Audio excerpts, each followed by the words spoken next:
Ok, el día de hoy nos toca ver todo lo concerniente a la epidemiología del proceso infeccioso.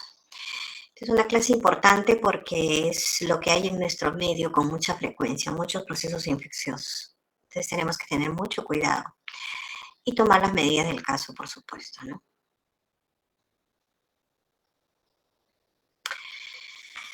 ¿Qué nos dice la teoría del proceso infeccioso? Es una teoría que es muy importante en la medida de que nos va a ayudar a entender mucho mejor las enfermedades infecciosas, porque con esta teoría nos va a explicar mucho los aspectos que tienen, cómo es que aparecen, cómo se pueden prevenir y cómo se pueden controlar.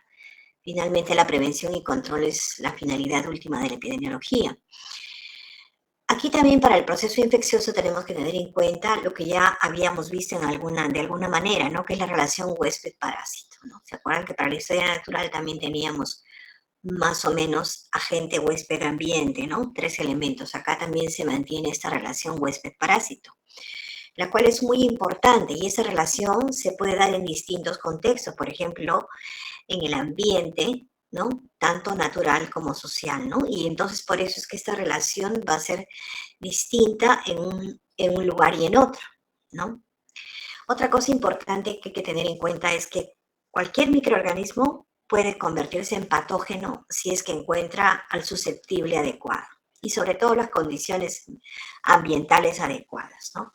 Entonces, cuando ya se encaja bien estas condiciones del agente y el hospedero susceptible, es que se produce el proceso infeccioso, ¿no? Cuando se da esa coincidencia de esos dos elementos.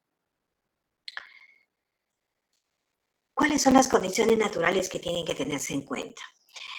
Básicamente las condiciones biológicas, la cual incluye a todos los seres vivos que pueden influir en forma favorable o desfavorable. En estas condiciones biológicas hoy en día se está tomando muy en cuenta a todos los seres vivos que tenemos dentro, todos los microorganismos. Y esos son los que están formando parte del bioma, ¿no? Y ahora tiene mucha importancia porque se le está dando y se le está usando inclusive para el tratamiento de muchas enfermedades, ¿no? Cada persona dice que tiene un bioma distinto, que funciona casi como una huella digital, ¿no? Entonces es de ahí de que ha despertado el interés, sobre todo porque sirve para tratar muchas enfermedades. En cuanto al ambiente, a las condiciones físicas, tenemos ahí el clima, ¿no? La topografía, básicamente es todo lo que compone el ambiente geográfico, ¿no? Y todas las otras condiciones mecánicas e inertes que rodean.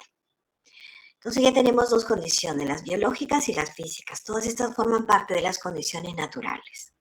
Pero hay otro tipo de condiciones también que son importantes, que son las sociales. Las condiciones sociales son aquellas que son creadas por la actividad productiva del hombre, ¿no? Ya se encuentre en el área urbana o en el área rural. También juega un rol importante las migraciones y los aspectos culturales. Ustedes saben que de acuerdo a la actividad que desempeña el hombre en cuanto a su actividad productiva, va a estar pues expuesto a distintos factores, ¿no? Y entre ellos, algunos de ellos pueden producir algún problema de salud. ¿Qué podemos concluir entonces? Que las condiciones naturales y sociales se dan en la realidad y hacen que esta relación varíe de un lugar a otro, la relación hospedero-parásito.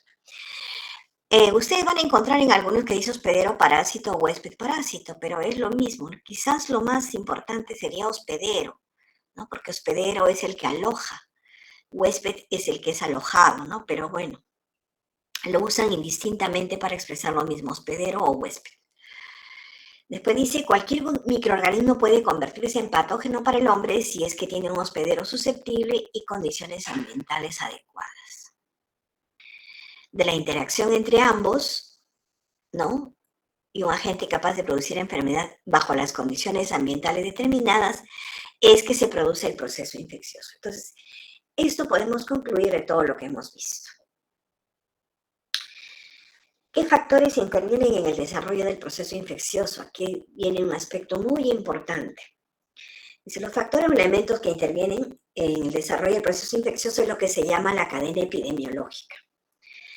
La cadena epidemiológica tiene varios factores o componentes, pero es muy importante que nosotros conozcamos esta cadena epidemiológica. ¿Qué factores componen la cadena epidemiológica? Comenzamos con el agente causal, el reservorio, la puerta de salida del microorganismo, el mecanismo de transmisión, la puerta de entrada y el hospedero susceptible. Entonces aquí tenemos nosotros los 6 eslabones de la cadena epidemiológica. Pero ustedes dirán, ¿por qué es importante conocer la cadena? Es importante conocer la cadena por esta situación, que nosotros tenemos que buscar el eslabón por donde romper esta cadena. ¿Y por qué queremos romper un eslabón de la cadena? Porque la ausencia de uno de estos factores interrumpe la cadena de transmisión o proceso infeccioso. Por esta razón juega un rol importante en el desarrollo de la prevención. Ahí está lo más importante de esta cadena epidemiológica, porque nos sirve para la prevención. Nosotros conociendo la cadena vamos a ver por dónde la puedo romper para que sea más fácil, ¿no?, prevenir el proceso.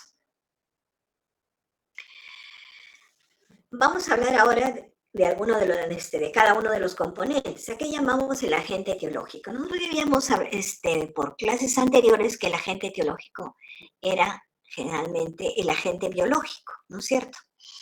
El factor o agente biológico dice, su presencia es necesaria para que ocurra la enfermedad, pero dependiendo de las condiciones del agente para producir infección. Entonces, es necesario, pero no solamente es la única causa, hay otras más. ¿Qué atributos va a tener este agente? Este agente va a tener unos atributos como, por ejemplo, la infectividad. ¿Qué cosa es la infectividad? Es la capacidad que tiene para alojarse y multiplicarse dentro del huésped. Entonces, a eso se llama infectividad. La patogenicidad es para producir una enfermedad dentro del huésped susceptible. La virulencia, que es para producir los casos graves o fatales, y la transmisibilidad, que es la capacidad para pasar de un organismo a otro. De acá nosotros ya vamos a ir pensando que dice infectividad es para poder alojarse y multiplicarse dentro de un huésped. Eso nos hace pensar que hay veces uno tiene un germen o un microorganismo dentro, pero por los mecanismos que el individuo tiene, el patógeno no es capaz de multiplicarse, entonces no es capaz de producir la enfermedad.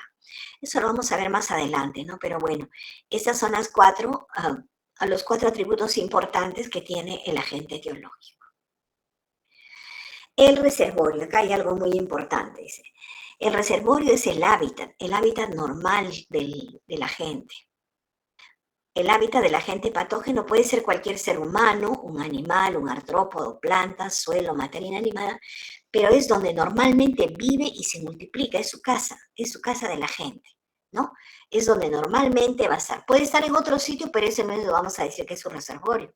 El reservorio es donde normalmente vive, porque en otro sitio puede haber caído por accidente, pero no vive normalmente ahí. Entonces, hay que tener claro el concepto. El hábitat es donde normalmente vive y se multiplica un agente infeccioso y del cual depende para su supervivencia, reproduciéndose de manera que pueda ser transmitido a un susceptible. Entonces, el reservorio puede ser el hombre, un animal salvaje, un vector, cualquiera de ellos puede ser un reservorio. ¿Qué tipos de reservorio conocemos? Humanos, que llamados antroponosis, donde el hombre es el reservorio. Tenemos, por ejemplo, la tuberculosis pulmonar, las infecciones de transmisión sexual, algunas de virus, el sarampión, por ejemplo, y otras más, ¿no? Que sería largo de informarles, ¿no? Extrahumanos. Los extrahumanos pueden ser de dos tipos. Pueden ser un reservorio animal o puede ser otro reservorio. Cuando el reservorio es animal es lo que normalmente llamamos zoonosis, ¿no? Que los animales son los reservorios, por ejemplo, la leptospirosis, la peste, la rabia. Últimamente todos los problemas de epidemias y pandemias son zoonosis, ¿no? O sea que los animales son los reservorios, pero que accidentalmente también contaminan al hombre. Otro tipo de reservorios extrahumanos es el agua, el suelo, el polvo. Y ahí hay algunos agentes como por ejemplo los hongos, los tétanos que viven en el suelo, ¿no? Aquí hay que tener el concepto de lo que es el portador, ¿no? Porque habíamos hablado de que producían infección, pero ¿qué cosa es el portador? El portador es un individuo, ya sea un animal infectado, que alberga un agente infeccioso específico de una enfermedad sin que él presente síntomas o signos clínicos y que constituye una fuente potencial de infección para el ser humano. Por ejemplo, algunos pacientes, por ejemplo, tenían tifoidea, ¿no? Y se trataba la tifoidea, ya no tenía los signos ni síntomas, pero la salmonela se alojaba en la vesícula y se acostumbraba a vivir ahí, y total que la persona se convertía en un portador sano, que era lo peor de todo, que aparentemente no está enfermo de nada, pero que al eliminar sus deposiciones está eliminando salmonelas, y si no hay una buena higiene, es un elemento transmisor de la tifoidea. Y eso es lo que pasa hay veces, ¿no? Cuando hay una mala higiene en los manipuladores de alimentos.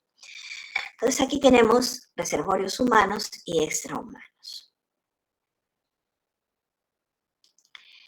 El mecanismo de transmisión. El mecanismo de transmisión comprende 3 momentos: la puerta de salida del agente del reservorio, o sea, de donde vive, el modo de transmisión y la puerta de entrada al nuevo hospedero. Entonces tiene 3 componentes.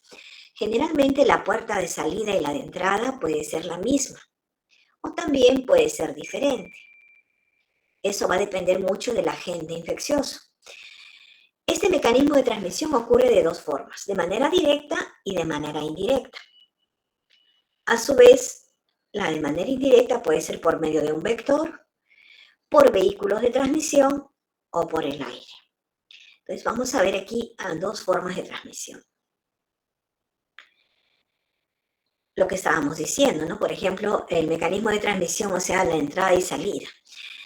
En las enfermedades respiratorias, la vía aérea es utilizada como puerta de salida y entrada entre las personas, ¿no? Una persona que esté estornudando elimina las gotitas de flúor, que son las gotitas de estornudo, de saliva, que están contaminadas, y luego contamina su entorno.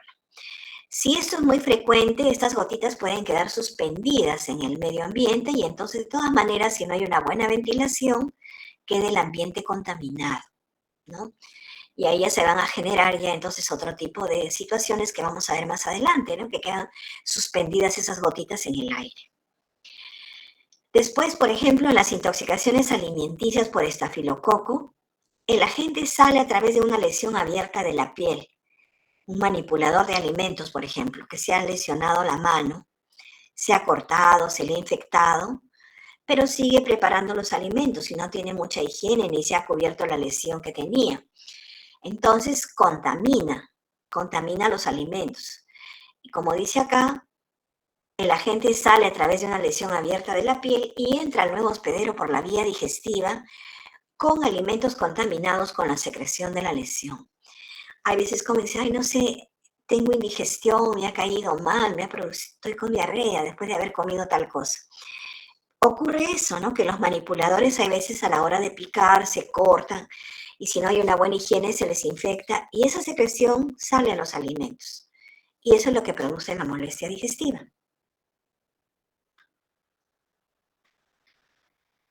Habíamos dicho que había un mecanismo de transmisión directa, ¿no? Es la que llamamos transmisión de persona a persona. O sea, no hay transmisión de intermediarios. Esto generalmente ocurre con las enfermedades respiratorias, como habíamos visto. Una persona estornuda y si hay otra cerca, directamente la otra le cae, ¿no? Una forma de prevenir estas enfermedades respiratorias es con el uso de mascarillas. Bueno, ya lo hemos visto nosotros en la pandemia. Todos teníamos que andar con la mascarilla puesta, ¿no? Porque había que bloquear la puerta de entrada. Pero como algunos no la usaban bien, porque la usaban para taparse la boca, más no la nariz, porque cuando se tapaban la nariz decía, me fastidia. Y las vías comprometidas son las respiratorias, ¿no? Pero hay veces por moda, por fastidio, como dicen algunos también, se la colocaban debajo de la nariz. La mascarilla tiene que cubrir la nariz siempre, si no, no tiene ningún objetivo. Entonces, la transmisión directa es la transmisión de persona a persona. Indirecta habíamos dicho por medio de un vector, que va a cumplir un determinado rol. Por ejemplo, un rol mecánico. Un vector que cumple un rol mecánico que es trasladando el agente infeccioso es trasladado por este vector, ¿no? Que puede ser, por ejemplo, un insecto como una cucaracha. Miren, me han dejado una manzana a medio comer y la cucaracha que ha estado en otro sitio camina y contamina la manzana, ¿no? Por eso que cuando hay alimentos, en lo posible, y sobre todo en verano, deben ser cubiertos, porque esos insectos se reproducen con mucha facilidad en verano y ellos tienen un hábitat que generalmente son los desagües.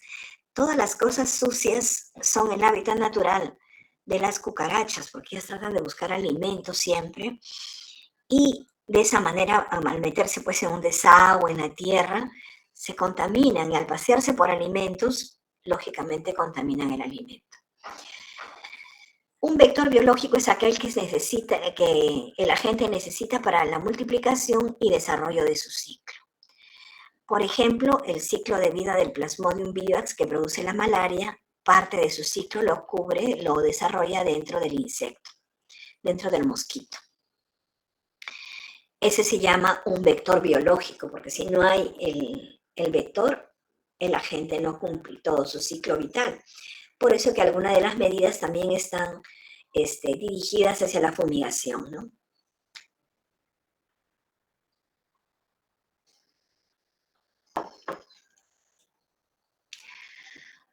Otra forma indirecta es mediante vehículos de transmisión. Ya habíamos dicho, por ejemplo, de este animalito que contaminaba, ¿no? Dice, mediante vehículos de transmisión, objetos o materiales contaminados como agua, alimentos, suero, plasma o cualquier sustancia que sirva de conducto intermedio, dice, por lo cual un agente se transporta a un susceptible. Puede o no haberse multiplicado previamente en el vehículo. Entonces, miren, esos son vehículos de transmisión. Por ejemplo, mucho se contamina en verano el yogur, la leche, todos estos productos lácteos se contaminan con mucha facilidad. Esto no es el hábitat normal de los agentes infecciosos, pero alguien que tenga la mano sin mucha higiene, por A o B, hay veces gotea la leche o el yogur y entonces la persona a veces como que la limpia con la mano, con el dedo.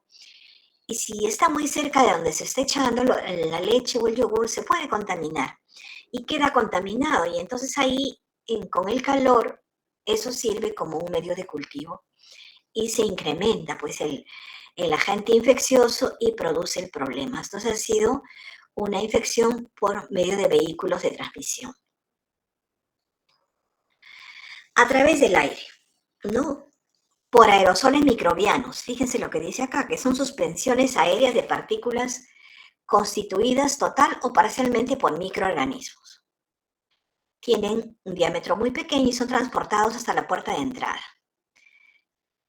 ¿no? También pueden permanecer suspendidas en el aire durante largos periodos de tiempo. ¿Cuáles son las principales partículas? Pequeños residuos de evaporación y las gotillas del flujo emitidas por un huésped infectado. Lo que le decía, cuando la persona estornuda, muchas veces, por ejemplo, y no está ventilado, se quedan las partículas suspendidas en el aire. En el polvo también hay pequeñas partículas que pueden proceder, que se quedan en el suelo y que el viento las arrastra. Por ejemplo, ¿no? La vez pasada habían fuertes vientos en la costa y levantamiento de polvo que reportó Senami. Miren cómo se ve como si hubiera una neblina por el polvo que hay.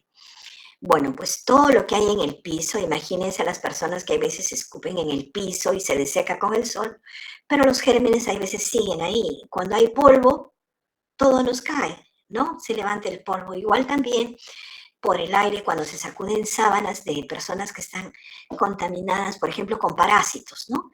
Cuando se hace los oxiuros, por ejemplo, cuando los niños tienen oxiuros y los padres hay veces sacuden la sábana para tender la cama, los huevos de parásitos que ponen en la noche y que son microscópicos salen al aire e ingresan por las fosas nasales de la persona que está limpiándola, tendiendo la cama. Entonces, esa persona se infecta.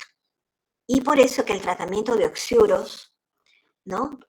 se hace familiar, porque de todas maneras, en algún momento, ya sea por las manos de los niños o por ese mecanismo de sacudir la sábana donde ha dormido el niño, se contamina la familia. Entonces ahí el tratamiento tiene que ser familiar.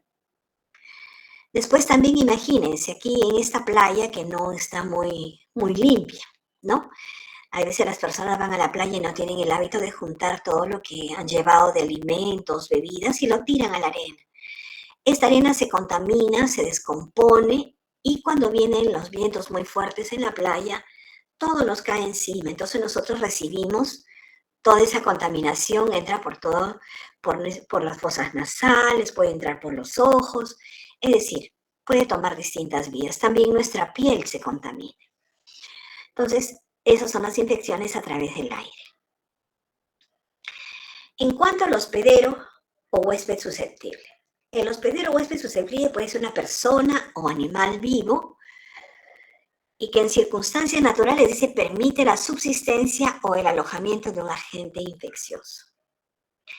Pero no es que también el agente entre muy fácilmente. En este proceso también tiene importancia cómo se defiende este hospedero. ¿Se acuerdan que dijimos que tenía que haber un equilibrio para que se produzca el problema, el proceso infeccioso? Tendría que haber pues justo la infectividad del agente y de repente que el huésped no esté en sus mejores condiciones. Porque si el huésped está en sus mejores condiciones, también van a haber defensas y no se va a producir el proceso infeccioso. Entonces, por eso vamos a ver ahora todos los mecanismos de defensa que tiene este huésped, ¿no? ¿Cuáles son los mecanismos que tiene de defensa el huésped? Externos. Los externos que dependen de factores anatómicos, ¿no? Bioquímicos y mecánicos, y que van a ser diferentes de acuerdo con el tejido, órgano y sistema comprometido. Por ejemplo, la piel es un primer mecanismo de defensa, ¿no? Nosotros tenemos una flora también en la piel. También hay en el aparato digestivo, la flora intestinal, que también nos va a ayudar a defender. Hay la flora en aparato urinario, en aparato respiratorio, en ojo, en oído. Tenemos muchos mecanismos de defensa.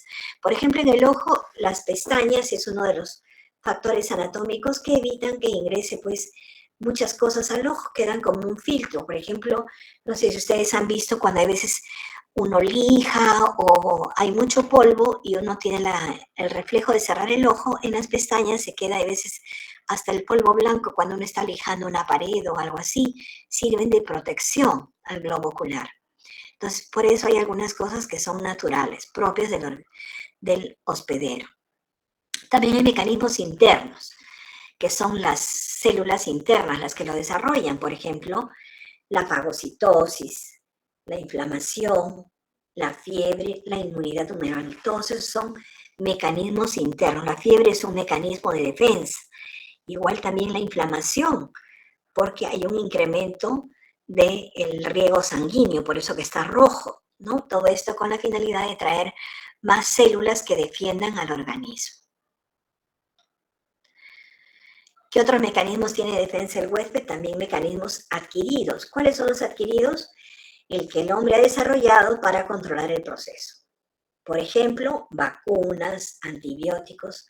Esos son mecanismos de defensa adquiridos. Los otros son externos, internos. Y por último, pero esos externos e internos son propios del huésped. Y los adquiridos ya son los externos. ¿Hasta aquí alguna pregunta?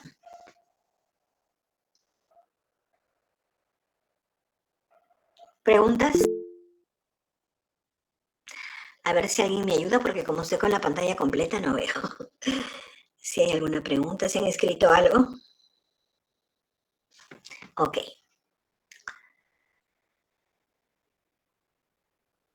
¿Cómo es el proceso infeccioso en la población? Dice, la expansión del proceso infeccioso en la población da origen a distintos fenómenos conocidos como brote, epidemia, pandemia, endemia, hiperendemia, holoendemia. Muchas señas. Bueno, realmente nosotros tenemos la particularidad de haber vivido la pandemia, ¿no? Porque antes uno explicaba y como que no se entendía mucho este concepto, ¿no? Pero ahora sí, todos lo conocemos y sabemos a qué se refiere, que ha tenido hasta el mundo paralizado, no solamente a nosotros. Bueno, vamos a comenzar a ver algunas cosas. Comencemos con el brote, con los procesos epidémicos. El brote es uno de ellos, ¿no? Dice, el brote es un episodio en el cual dos o más casos de una misma enfermedad tienen alguna relación entre sí, ¿no? Están relacionados. Pero se dan en un espacio geográfico reducido, algo chico, no muy grande.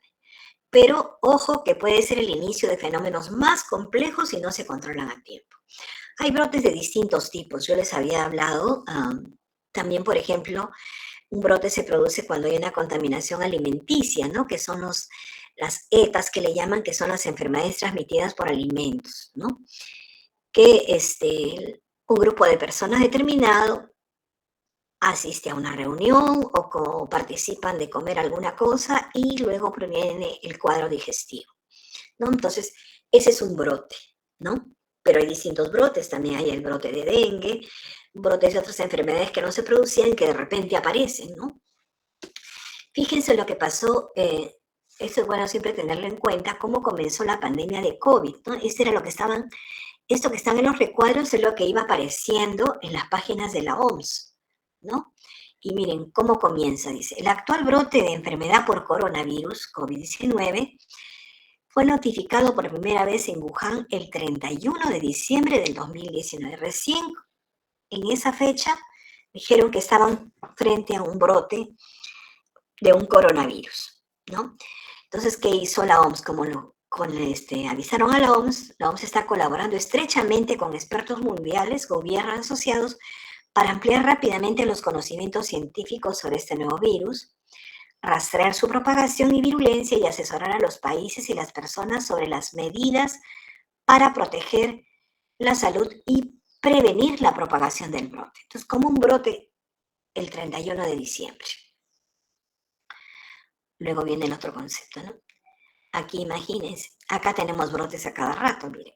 Este es estado de emergencia por brote de dengue, 20 regiones en emergencia sanitaria. ¿Cuándo se han publicado esas noticias, estas emergencias? El 26 de febrero de este año, ¿no? Los brotes de dengue. Son brotes, pero aquí hay 20 regiones comprometidas, ya no es tanto brote, ya es una emergencia sanitaria. Aquí primero sale como un brote y aquí ya están en emergencia. Ha sido el inicio de un proceso más grande. Y eso es en este año en nuestro país, ¿no? Ahora viene el otro concepto de epidemia. Aparición inusual de un número elevado de casos en una región o en una comunidad. El número mínimo de casos que indican la existencia de una epidemia variará de acuerdo con el agente infeccioso, el tipo y tamaño de la población expuesta, la susceptibilidad de la población a la enfermedad, el lugar y tiempo de la ocurrencia. Pero el concepto es aparición inusual de un número elevado de casos en una región o comunidad, ¿no?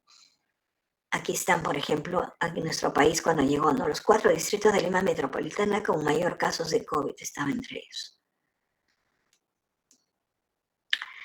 ¿Qué decía la OMS? Los coronavirus son una familia de virus que causan enfermedades que van desde el resfriado común hasta enfermedades más graves. La epidemia de COVID fue declarada por la OMS una emergencia de salud pública de preocupación el 30 de enero del 2020. Fíjense, en diciembre fue el brote, ¿no? El 31 de diciembre. Al mes siguiente ya se declara una epidemia. El 30 de enero la OMS la declara epidemia, una emergencia de salud pública. Bueno, en las epidemias que se genera la curva epidémica. ¿Qué cosa es la curva epidémica? Es la gráfica de las frecuencias de los casos en un eje de coordenadas, ¿no? Acá tenemos, por ejemplo, las dos coordenadas y aquí tenemos el 7 de marzo, 12 de marzo, 16 de marzo, casi cada 5 días, cada 3 días estaba construyéndose esta curva para ver el incremento de casos. Dice la gráfica de las frecuencias en un eje de coordenadas. El eje horizontal representa el tiempo y el vertical el número de casos. Aquí, por ejemplo, lo han trabajado en puede ser números absolutos o pueden ser tasas. El gráfico también puede ser un histograma, pero este tiempo puede ser de acuerdo como avance el problema, ¿no? Pueden ser horas, días, semanas, meses o años. Va a depender de cómo se desarrolla el avance del proceso infeccioso. Generalmente tiene una distribución asimétrica porque comienza abajo y va creciendo el número de casos, ¿no? Aquí, por ejemplo, durante la pandemia hablaban mucho de cómo se iba aplanando la curva, ¿no? Entonces, ¿cómo se entiende esto? Aquí hemos dicho que es el número de casos y aquí tiempo desde el primer caso. Entonces, aquí de repente subió rápidamente, pasó los límites establecidos. ¿Por qué? Pues se convirtió en una transmisión fuera de control. ¿Por qué? Porque los sistemas de salud cayeron, ¿no? En cambio, acá cuando el sistema de salud tiene capacidad, esta curva es más plana porque hay un control, el sistema de salud tiene capacidad de control. En cambio, cuando no tiene, sale del control. Y es lo que pasó. Este es nuestro caso, porque si nosotros hubiéramos tenido un buen sistema de salud, hubiera pasado eso. Entonces, acá nunca se nos iba a aplanar la curva, porque nosotros no teníamos capacidad de respuesta. Dice, transmisión controlada para disminuir la propagación de la infección y reducir la presión sobre el sistema de salud. O sea, si hay un buen sistema de salud, se controla y la presión es menos. En cambio, el sistema no tiene capacidad de respuesta, los casos siguen incrementándose, acumulándose y volviéndose graves. Y entonces aquí la transmisión es fuera de control. Entonces, es importante tener en cuenta, dice, con medidas como fomentar el lavado de manos adecuado, el trabajo a distancia, limitar reuniones grandes o restricciones de viaje. Estas cosas hubieran ayudado a contener un poco más el sistema de salud. Pero están hablando estas personas en los sistemas de salud que tienen en sus países. Aquí nuestro sistema de salud normalmente está en problemas. Así no haya pandemia, lo tenemos los sistemas de salud en problemas. Si no, piensen ustedes en los servicios de primer nivel, cómo se encuentran.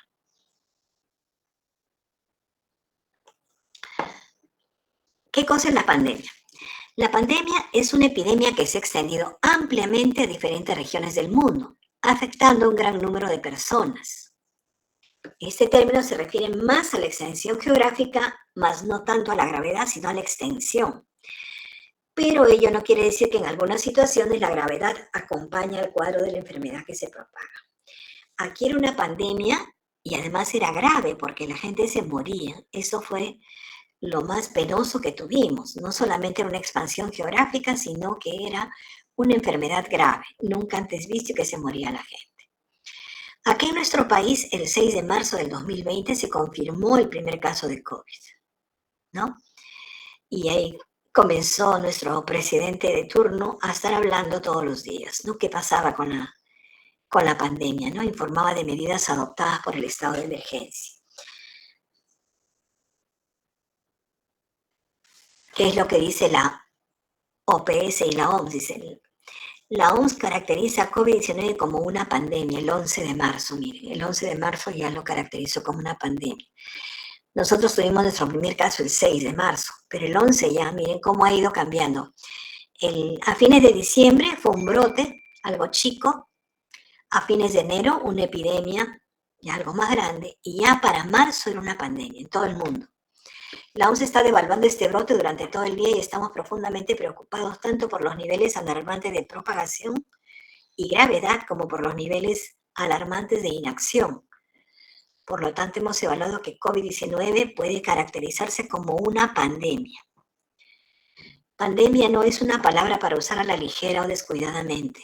Es una palabra que si se usa incorrectamente puede causar un miedo irrazonable o una aceptación injustificada de que la lucha ha terminado, lo que lleva a un sufrimiento y muerte innecesarios. Indicó que describir la situación como pandemia no cambia la evaluación de la OMS de la amenaza que representa este virus. No cambia lo que está haciendo la OMS y no cambia lo que los países deben hacer. En estos momentos hay más de 118.000 casos en 114 países y 4.291 personas han perdido la vida. Eso fue en marzo del 2020. Ya lo demás, ya imagínense. en todos los países, ya nosotros teníamos las noticias de lo que ocurría en Italia, en España, en Europa, en Asia, ¿no? Estas fueron algunas de las situaciones de nuestro país en el 2020, ¿no? Ahora, todos los que hemos visto han sido los procesos epidémicos, ¿no? Brote, epidemia, pandemia. Ahora vamos a ver a qué se llaman procesos endémicos. La endemia es la presencia habitual de una enfermedad en un área geográfica determinada. Se dice que hay endemia cuando una enfermedad existe en forma permanente en una población, manteniendo un número de casos similar en el tiempo. ¿Qué enfermedad es endémica en nuestro país? La tuberculosis pulmonar, por ejemplo. Todo el tiempo tenemos tuberculosis pulmonar y los casos más o menos en cuanto a la tasa de prevalencia sigue siendo la misma, con una ligera variación, pero siempre tenemos tuberculosis más o menos en el mismo rango.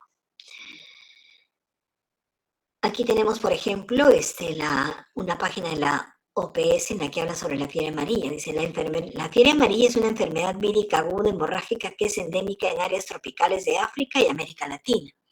Ahí estamos incluidos nosotros. En Perú existen un grupo de cuencas endémicas en los que periódicamente se presentan brotes de la enfermedad. Durante el 2017 se notificaron 14 casos procedentes de 3 departamentos del país.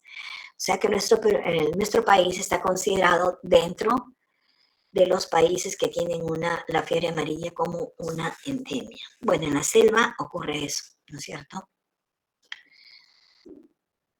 ¿Qué cosa es la hiperendemia? La hiperendemia expresa la persistencia de una intensa transmisión y significa la presencia constante de una enfermedad con elevada incidencia. O sea que no solamente es constante en presentarse, sino que además es elevada su incidencia. La otra es la holoendemia. ¿Qué cosa es la holoendemia? Holo es todos, ¿no? Dice, es un nivel elevado de prevalencia de la infección a partir de una edad temprana, que afecta a la mayor parte de la población. Por ejemplo, el paludismo en ciertos lugares. Antes decían que la malaria era una enfermedad ocupacional, decían, ¿no? Pero hoy en día en las zonas donde hay, ya no solamente hay en las personas que trabajan, sino en los niños. Igual también pasa con la lepra. La lepra también antes decían que solamente era para los adultos, que tenía que tener mucho tiempo de incubación, porque el agente que produce la lepra es del grupo de los que producen la tuberculosis. Es un micobacteria. Y entonces, antes, como digo, se veía en adultos, pero es tanto el tiempo y tanta la frecuencia de exposición que también ahora hay niños que tienen el problema de la lepra. Hay zonas en el Perú que tienen ese tipo de problema. ¿Por qué es importante estudiar las endemias? Es importante porque tienen por finalidad que se establece un patrón de comportamiento de una enfermedad. Nosotros podemos hacer como un molde con esta información y comparar qué es lo que está pasando. Entonces, por eso dice, ¿cuál es el objeto de estudiar las endemias? Porque sirve para prever periodos hiperendémicos y para eliminar o erradicar la enfermedad del área. ¿Cómo voy a trabajar yo? ¿Cómo voy a construir mi molde? La forma de construir ese molde se llama curva o canal endémico. Dice, la forma más simple y adecuada de estudiarlas es con la construcción de una curva o canal endémico. Entonces, la construcción de ese molde es la curva o canal endémico y me sirve para comparar la información que yo tengo. Acá, por ejemplo, han declarado los del CDC de acá de Perú, que dice que el Perú está en la etapa ya de transición de pandemia a endemia. Claro, porque ya no estamos en la pandemia, pero han quedado, por ejemplo, ahorita se siguen diagnosticando casos de COVID, o sea, el COVID se ha quedado ya no con la gravedad de antes, pero se siguen presentando casos de COVID, sino que el problema es que todavía no se tiene muy bien establecido la cuestión de la vacunación y todo eso, y la gente ya tiene miedo de seguirse vacunando, pero algunos dicen que la vacuna dura menos de un año, que dura más o menos 8 meses, 10 meses. y que uno debería seguirse vacunando, pero otros tienen miedo de seguirse vacunando porque conforme se avanza, que ya encuentran una cosa, que encuentran otra, pero además también los antivacunas se encargan de ponerle todas las cosas malas a las vacunas.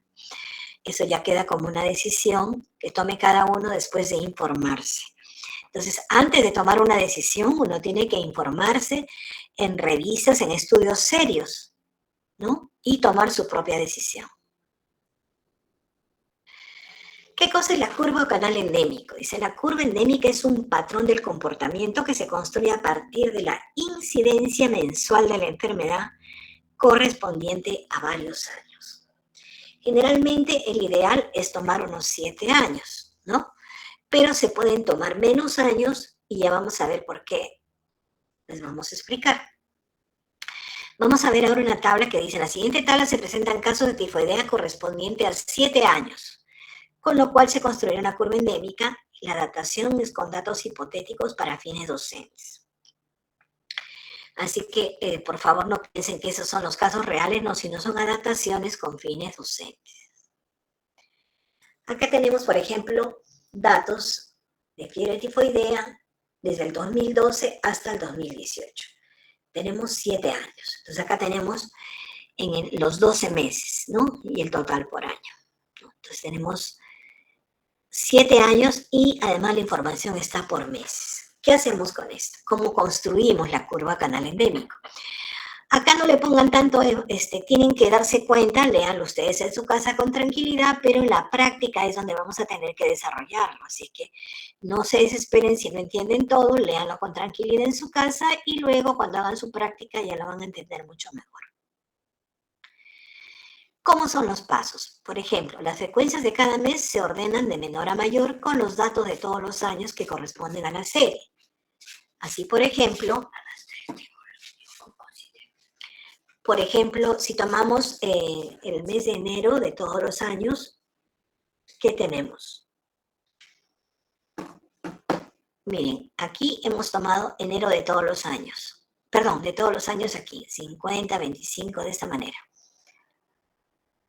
Acá está, 50, 25. Ya, ¿qué es lo que hacemos? Tenemos que ordenar de menor a mayor. Entonces, ¿qué hacemos? Vemos cuál es el menor valor, 20, luego sigue 25, luego 36, 40, 48, 50 y 56. Entonces, aquí está cómo debería ser ordenado. Luego ubicamos la posición de la mediana. La mediana y los cuartiles son medidas de posición. Cuando ustedes vean en estadística, vamos a hablar de esto, de la mediana y el primer cuartil.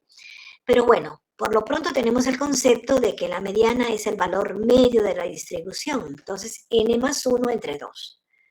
Esa va a ser la mediana de la serie de valores. Entonces, aquí en la mediana, ¿cómo la calculamos? N son 7 más 1 es igual a 8. Entre 2 es igual a 4.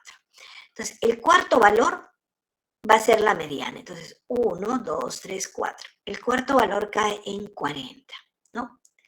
Y le queda 3 a cada lado. Luego se ubica la posición del primer cuartil, que es el punto medio de la mitad inferior a la mediana. O sea que de estos 3, ¿cuál es el punto medio? El 25. Y de la segunda parte de 3, el punto medio es 50. Entonces aquí tengo 25 y 50. Luego ese procedimiento se repite con todos los meses, para enero, febrero, con el mismo criterio. Entonces, aquí tenemos ya todo el ordenamiento, ¿no? De menor a mayor. Enero, febrero, marzo, hasta diciembre.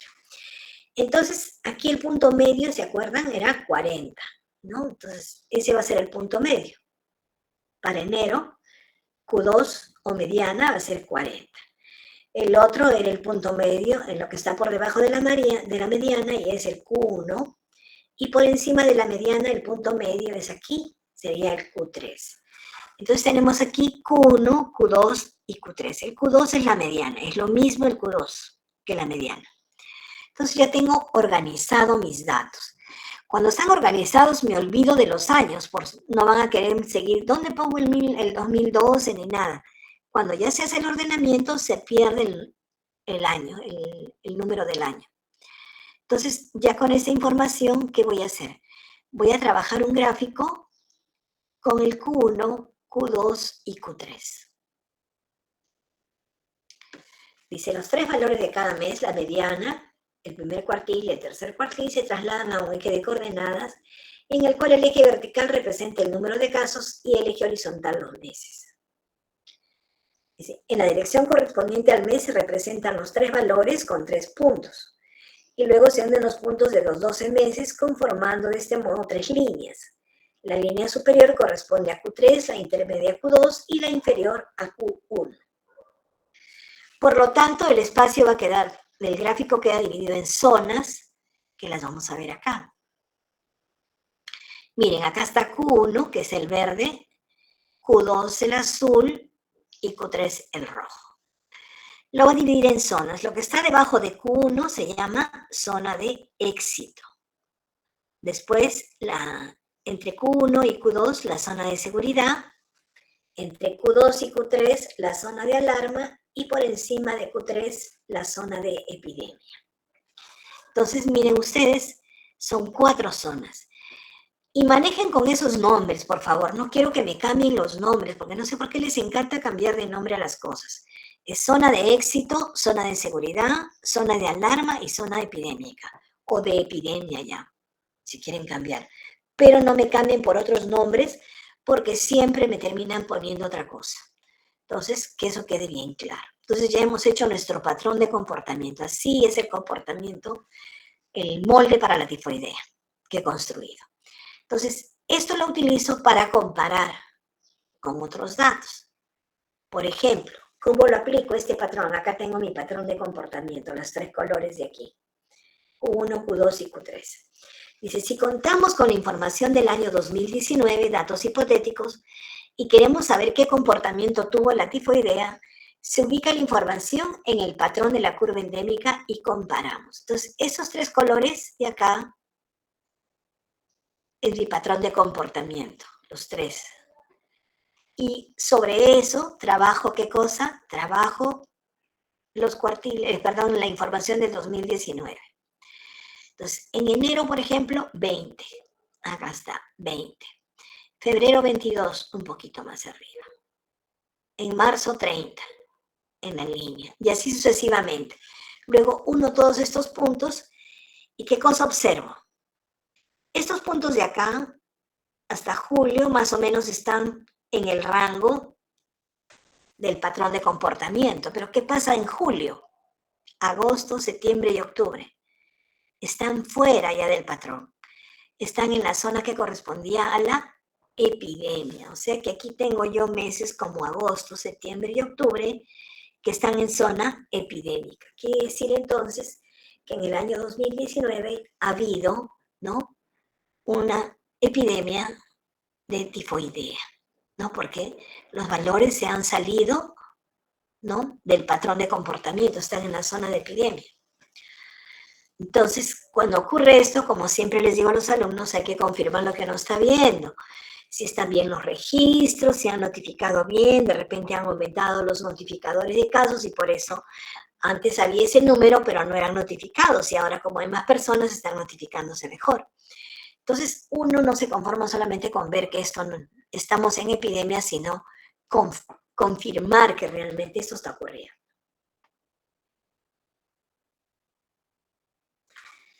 Vemos entonces preguntas.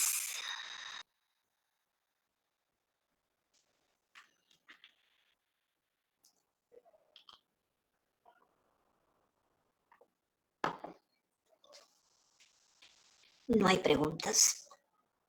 Ok, entonces ahora vamos a completar esto con el estudio de brotes, que es algo más sencillo, pero que siempre debemos tener una idea de cómo, cuando estemos participando por lo menos de algún estudio de este tipo, ¿no? Ya hemos dicho que el brote es un episodio de 2 o más casos que tienen alguna relación, pero el brote es de aparición súbita y está localizado en un espacio geográfico determinado, que también puede ser una comunidad, un pueblo, una institución, etcétera, etcétera. ¿Qué pasos se debe seguir cuando uno va a hacer el estudio de brotes? Por ejemplo, tiene que comenzar con la definición de caso. Luego hay que delimitar cuál ha sido la población que ha estado susceptible o que puede estar expuesta al brote, al problema del brote que está estudiándose.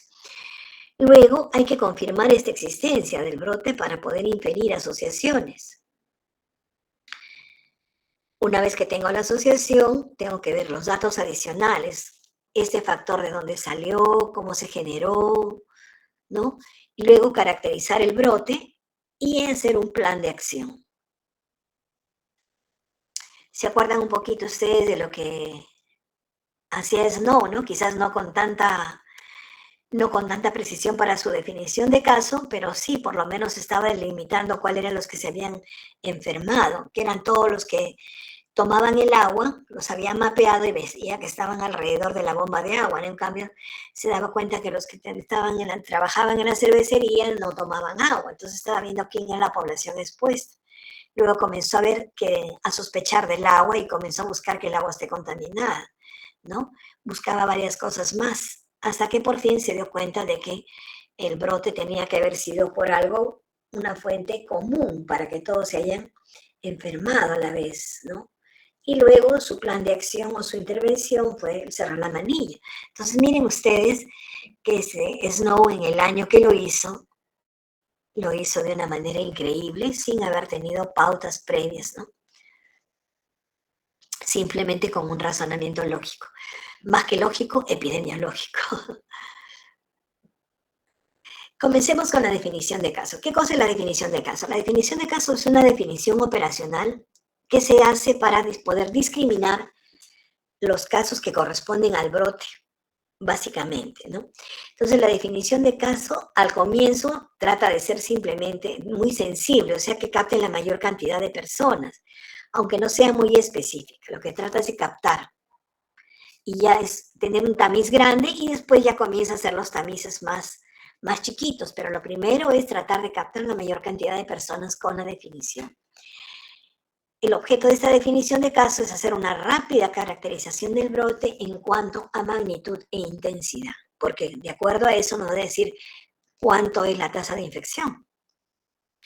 ¿Qué componentes debe tener una definición de caso? Debe tener un componente clínico en el cual se expresen los síntomas y signos más frecuentes de la enfermedad que se está estudiando, la duración de cada uno de ellos y la secuencia en cómo aparece. Lo ideal también es tener un componente de laboratorio, porque eso es lo que se llama caso confirmado, ¿no? Cuando ya entra el laboratorio se habla de caso confirmado. El laboratorio se refiere a la evidencia de la enfermedad o de la infección, entre otros que incluye el aislamiento del agente, pruebas serológicas, inmunológicas y químicas. Entonces tengo que ver laboratorio que me ayude a confirmar de qué agente estoy hablando. Y epidemiológicos que se refieren al inicio de la enfermedad en un determinado periodo de tiempo, por ejemplo, primera semana de mayo, decir, ¿no? Caso será aquel que presentó tal y tal cosa a partir del 1 de mayo, ¿no? También hablar de un determinado lugar, que puede ser en una fiesta, en la escuela, en el lugar donde haya comenzado el problema, y la exposición del caso a una determinada fuente de infección sospechosa. Si ellos han estado consumiendo comida de algún sitio, han estado tomando agua de algún sector, etcétera. Entonces, los componentes el ideal es que tengan los 3 componentes, clínico, laboratorio y epidemiológico. Pero eso es conforme va avanzando el brote, porque hemos dicho que al inicio es solamente sensible y poco específico para que trate de captar la mayor cantidad de personas. ¿Cómo se hace la delimitación de la población expuesta? Que no siempre es fácil. Cuando se trata de instituciones cerradas sí puede ser más fácil, pero cuando las poblaciones son abiertas, ahí la situación es más complicada, ¿no? Porque a veces puede ser que las personas estén de visita o que pase algo, ¿no? Y no se puede hacer una buena delimitación. Dice, un procedimiento sencillo es hacer una primera delimitación teniendo como en consideración las características que tienen los casos que conforman la tasa de ataque. Luego hacer un exhaustivo estudio de cada caso a fin de definir el lugar probable donde se origina el brote. Entonces, uno estudia a cada uno de los casos para ver dónde fue que se pudo haber producido el primer caso del brote, ¿no? Entonces, eso es muy importante. Tratar de delimitar a la población expuesta. Luego, hay que confirmar la existencia del brote e inferir asociaciones. Entonces, adoptada la definición de caso y delimitada la población, se procede a contar los casos, a distribuirlos en el tiempo, haciendo una curva epidémica, y también organizar de acuerdo a algunas características generales como edad, sexo, ¿no? Las características generales como edad y sexo nos ayudan también para ver si es más frecuente en niños, en adultos mayores, en el sexo femenino, en el sexo masculino, pero también pueden haber características específicas, pero que esa ya va a depender del tipo de la población que esté afectada, ¿no? Por ejemplo, ocupación, tipo de vivienda, crianza de animales. Son aspectos que ya nos van a ayudar a ver mejor cuál es el grupo que tiene el problema, ¿no? Aquí para mencionar algo del tipo de propagación. Miren, es de la transmisión de persona a persona. Miren, cuando la transmisión de persona a persona es algo más lento y la curva es como una meseta. Transmisión de persona a persona, o sea, demora en contagiarse de persona a persona. Entonces, por eso describen una curva media plana. En cambio, ¿cómo es esto de aquí como una punta? Transmisión de fuente común. Hay muchos casos a la vez que generan esta punta. Esa es transmisión de fuente común. ¿Se acuerdan ustedes? Esto fue lo que más o menos John Snow es lo que estaba evidenciando. Cuando él ve las estadísticas, ve que de repente hay un valor chico y de repente hay uno grande, como 140 y tantos, después de haber tenido 56. O sea, triplicaron en casi un día.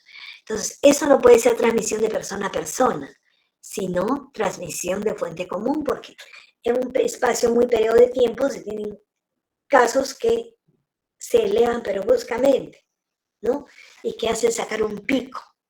Entonces, para él esto era pues algo de fuente común, y lo de fuente común que tenía a todos ellos era el agua.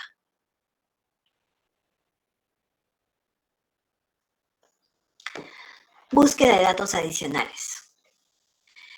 Cuando ya se han hecho las hipótesis asociativas, se produce la búsqueda de los datos que puedan comprobar lo que estoy pensando. Además, uno se puede ayudar con encuestas, ¿no? Con historia de la exposición de los factores, con la información que brinden los casos, con recolección de muestras, con otros elementos más que contribuyan a darnos una idea más sólida acerca del problema. Aquí, por ejemplo, cuando recordamos, Snow estaba buscando la contaminación del agua, ¿no? Había hecho su mapeo de casos y todo lo demás. Luego, en el punto 5 y 6 es la caracterización del brote y luego establecer el plan de acción. Tenemos que describir la epidemia, identificar si hay propagación y si es posible el origen, ¿no? Establecer las medidas de control, el sistema de vigilancia y diseñar estudios puntuales si fuera necesario. Ahí, por ejemplo, de acuerdo a lo que se haya encontrado como posible causa, se tendrá que tomar pues alguna medida, ¿no? Establecer las medidas de control. Básicamente creo que eso es todo lo que tengo que hablar con respecto al proceso infeccioso. No sé si hay preguntas.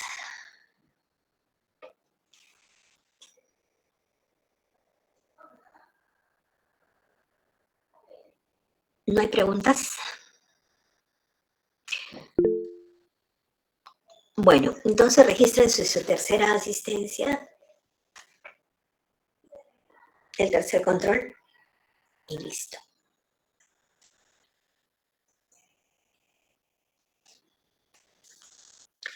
Ya está colgada la práctica de ¿cómo se llama? De estudios experimentales.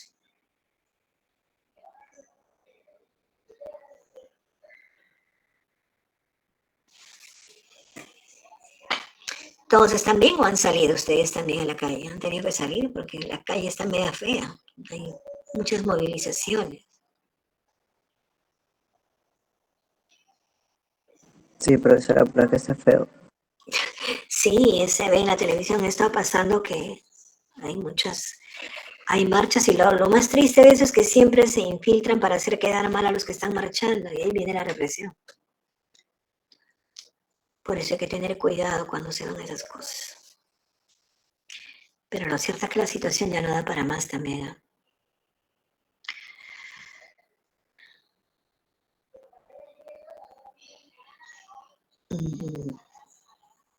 Qué pena. Sí, pues todos se paran, aunque uno no quiera. Y ya nuestra universidad también estaba media fea, que también nos han estado suspendiendo las clases, o sea que esto les ha ayudado a seguir suspendiendo más días.